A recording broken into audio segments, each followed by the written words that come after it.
ఇంకొకటి చిన్న బాబుకు.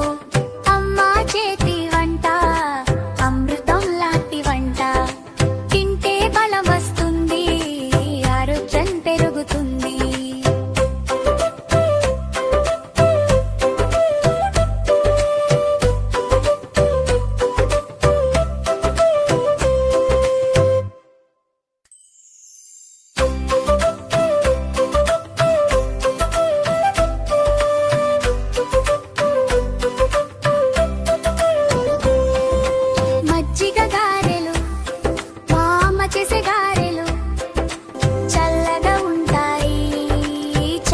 తింటాము, ఒకటి నాకు ఒకటి నీకు ఇంకొకటి చిన్న బాబుకు.